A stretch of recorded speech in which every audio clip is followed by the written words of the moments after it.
Hello friends, welcome to our YouTube channel. अगर आपने अभी तक चैनल को सब्सक्राइब नहीं किया है तो इसे सब्सक्राइब कर ले और बेल आइकन प्रेस कर दे ताकि आपको हमारे वीडियोस की अपडेट मिलती रहे।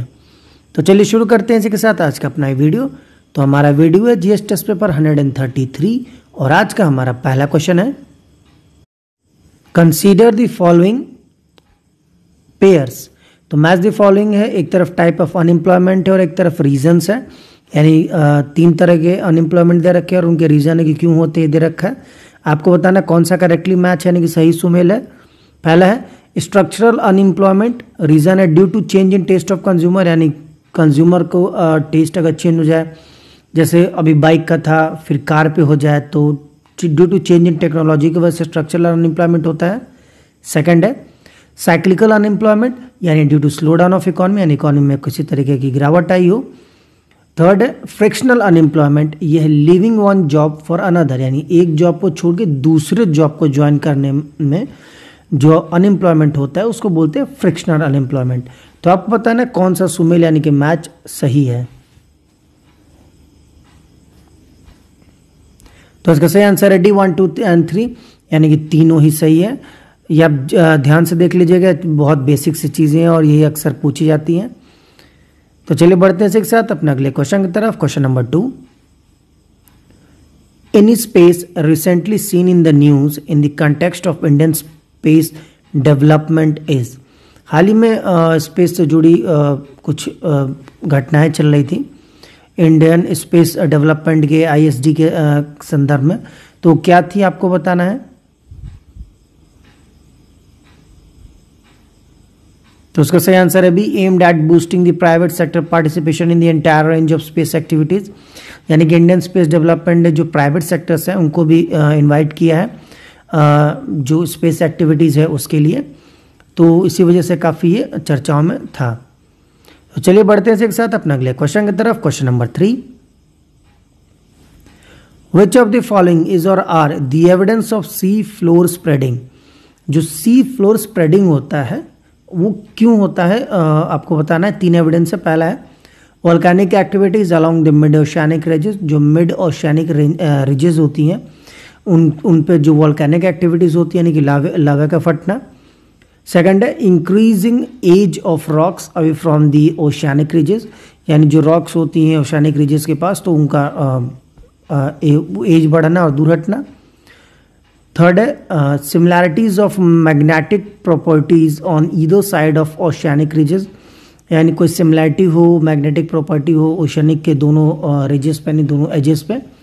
तो आपको बताना है इनमें से कौन सा एविडेंस है जो कि सी फ्लोर स्प्रेडिंग के बारे में हमें बताता है। तो उसका सही आंसर है डी 1, 2 एंड 3, यानी कि तीनों ही सही है। तो चलिए बढ़ते हैं इसके साथ अपने अगले क्वेश्चन की तरफ। Question number 4, with reference to union territories consider the following statement. तो जो केंद्र शासित प्रदेश होते हैं उनके संदर्भ में दो स्टेटमेंट है, आपको बताना है कौन सा सही है। पहला है union territories are not a part of a union of India under the article 1 of the constitution, यानी जो यूनियन टेरिटरीज होती हैं वो हमारे भारत देश का हिस्सा नहीं है अकॉर्डिंग टू आर्टिकल 1। सेकंड है union territories are not a part of federal system of the India. तो यूनियन टेरिटरीज हमारे फेडरल सिस्टम का भी हिस्सा नहीं है। तो आपको बताना इनमें से कौन सा स्टेटमेंट सही है। तो उसका सही आंसर है सी, बोथ 1 एंड 2, यानी दोनों ही सही है। Article 1 describe India, that is Bharat. ये चीज ध्यान दीजिएगा कि भारत शब्द आर्टिकल 1 में दिया हुआ है as a union of state which include only states and not the union territory, यानी कि जिसमें सिर्फ और सिर्फ राज्य आते हैं, केंद्र शासित प्रदेश नहीं आते हैं। However, the territory of India include not only state but also union territories and also any territory that India may acquire in future. तो सिर्फ उन टेरिटरीज को मानता है जो कि राज्य है और सिर्फ उन्हीं को नहीं बल्कि 1900 को भी जो हो सकता है भविष्य में इंडिया उसको इस एरिया को एक्वायर कर ले। सेकेंड है as a state are members of the federal system and share distribution of power the centre. On the other hand union territories are directly administered by the centre. तो second वाला statement कह रहा है कि जिस तरह जो स्टेट्स होती हैं वो फेडरल सिस्टम का एक हिस्सा है और केंद्र के साथ बराबरी का जो पावर उसको शेयर करती हैं, वहीं जो यूनियन टेरेटरीज है वो नहीं है, वो सिर्फ डायरेक्टली एडमिनिस्ट्रेड बाई है सेंटर। जैसा अगर एग्जांपल देख लें हम दिल्ली का, तो दिल्ली में सिर्फ लैंड, हमारा पुलिस और जो हमारी एनडीएमसी है, सिर्फ ये 3 चीज़ें ही नहीं है दिल्ली सरकार के पास में, नहीं तो बाकी सारे चीज़ों में अधिकार है उनके पास डिसीजन लेने का। बाकी इन तीनों पे कोई किसी तरीके का अधिकार नहीं है उनका। तो उसी तरह ये बात कर रहा है। तो चलिए बढ़ते हैं एक साथ अपने अगले क्वेश्चन की तरफ। Question number 5, which of the following bodies submit their annual report to the president. 3 bodies हैं, आपको बताना कौन सी बॉडी है जो कि राष्ट्रपति को अपना एनुअल रिपोर्ट, सालाना रिपोर्ट एक प्रेजेंट करती हैं। आपका ऑप्शन है, पहला है CIC यानी कि सेंट्रल इंफॉर्मेशन कमीशन, सेकंड है नेशनल ह्यूमन राइट कमीशन और थर्ड है सेंट्रल विजिलेंस कमीशन। तो उसका सही आंसर है A3 only. First and second गलत है। पहला जो CIC है वो अपने एनुअल रिपोर्ट केंद्र सरकार को देती है और पार्लियामेंट में पेश करती है, ना कि राष्ट्रपति को। जो NHRC है वो रिपोर्ट करता है सेंट्रल गवर्नमेंट के and to the state government concern, या कि जिस स्टेट से जुड़ा हुआ SHRC जिसको बोलते हैं स्टेट ह्यूमन राइट कमीशन, तो वो अपने स्टेट को देती हैं। तो चलिए इसी के साथ बढ़ते हैं अपने अगले क्वेश्चन की तरफ। Question number 6, consider the following statement with regard to earth crust. Earth का जो क्रस्ट है उसके संदर्भ में 3 स्टेटमेंट है, आपको बताना है कौन सा सही है। पहला है, the oceanic crust is younger than the continental crust, यानी जो ओशियानिक क्रस्ट होती है वो कॉन्टिनेंटल क्रस्ट से ज़्यादा कम उम्र की होती है। सेकंड है, the oceanic crust is thinner than the continental crust, यानी जो ओशियानिक क्रस्ट होती है कॉन्टिनेंटल क्रस्ट के कंपैरिजन में काफ़ी पतली होती हैं। थर्ड है, the oceanic crust is lighter then continental crust, यानी बहुत ही हल्की होती है ओशियानिक क्रस्ट कॉन्टिनेंटल क्रस्ट के संदर्भ में। तो आपको बताना इनमें से कौन सा स्टेटमेंट सही है। तो उसका सही आंसर है A1 and 2 ओनली। थर्ड वाला गलत है। जो कॉन्टिनेंटल क्रस्ट है वो हल्की होती है ओशियानिक क्रस्ट से, क्योंकि जो जनरली जो रेसिड्यू पार्ट होता है हमारा वॉल्केनिक करप्शन का, ये उससे बनी होती हैं। तो चलिए बढ़ते हैं एक साथ अपने अगले क्वेश्चन की तरफ। Question number 7, which of the following ports are natural harbour. 4 port दे रखे, आपको बताना कौन सा नेचुरल हार्बर है। एक नेचुरल होता है जो कि बाय डिफॉल्ट होता है, एक मैनमेड होता है, इसको इंसान खुद जिस तरह से भी हो बनाता है ताकि उसमें शिप्स आराम से आ सकें। तो आपका ऑप्शन है, पहला है मुंबई पोर्ट, सेकंड है मरमागांव पोर्ट, थर्ड है कोची पोर्ट और फोर्थ है चेन्नई पोर्ट।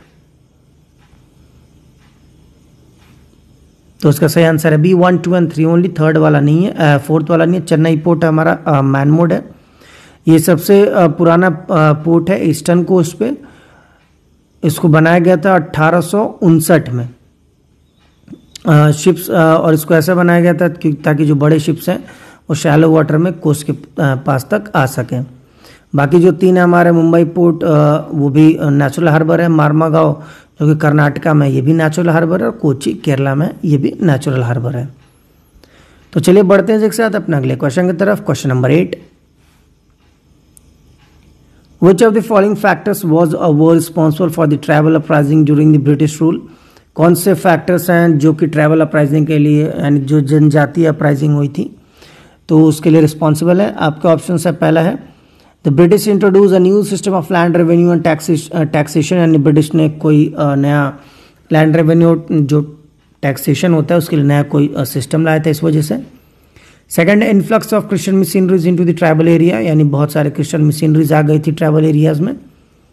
थर्ड है British introduce money lenders, traders and revenue farmer as a middleman among the tribal. तो ब्रिटिश बहुत सारे मनी लैंडर, ट्रेडर और जो रेवेन्यू फार्मर थे, उनको रेवेन्यू वाले लोग थे कि जो साहूकार जिनको बोलते थे, तो उनको मिडिल मैन के तौर पे ट्राइबल्स के बीच में ले आए थे, इस वजह से था। तो आपको बताना इनमें से कौन सा स्टेटमेंट सही है। तो इसका सही आंसर है D1, 2 and 3, यानी कि तीनों ही स्टेटमेंट सही है ट्राइबल अपराइजिंग के कंटेक्स्ट में। तो चलिए बढ़ते हैं एक साथ अपने अगले क्वेश्चन की तरफ। Question number 9, which of the following is or are the characteristics of recession. Recession यानी मंदी के कौन से कारण है, आपको बताना है। 3 दिए हुए हैं। पहला है जनरल फॉल इन डिमांड यानी डिमांड का गिरना। सेकंड है हाई इन्फ्लेशन यानी इन्फ्लेशन बढ़ जाना। और थर्ड हमारा फॉल इन एम्प्लॉयमेंट रेट यानी किसी प्रकार से हमारा जो मतलब एम्प्लॉयमेंट रेट है वो कम हो जाता है, तो इस वजह से रिसेशन आती है। तो आपको बताना इनमें से कौन सा स्टेटमेंट सही है। तो उसका सही आंसर है बी 1 and 3 ओनली। सेकंड वाला नहीं है जनरली, क्योंकि इन्फ्लेशन में क्या होता है कि आपके प्राइसेस हाई होते, डिमांड हाई होती हैं और सप्लाई लो होती हैं, इस वजह से इन्फ्लेशन आता है।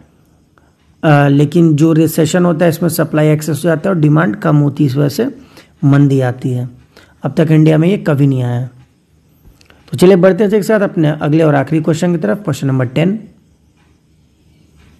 With reference to Mughal rule what does the jizya refers to. तो अगर मुगल रूल की बात करें तो उसमें एक शब्द काफ़ी प्रचलित था जिसका मतलब था कि जजिया, ये किस चीज़ से जुड़ा हुआ है आपको बताना है।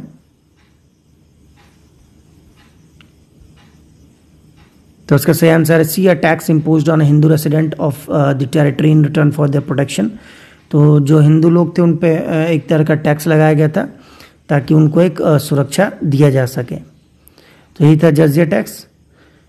तो फ्रेंड्स इसी के साथ आज का हमारा वीडियो समाप्त होता है। जाने से पहले हम आपको हमारा जो लास्ट वीडियो था यानी जीएस टेस्ट पेपर 132, तो जो उसका क्वेश्चन ऑफ द डे था उसका आपको आंसर बता देते हैं।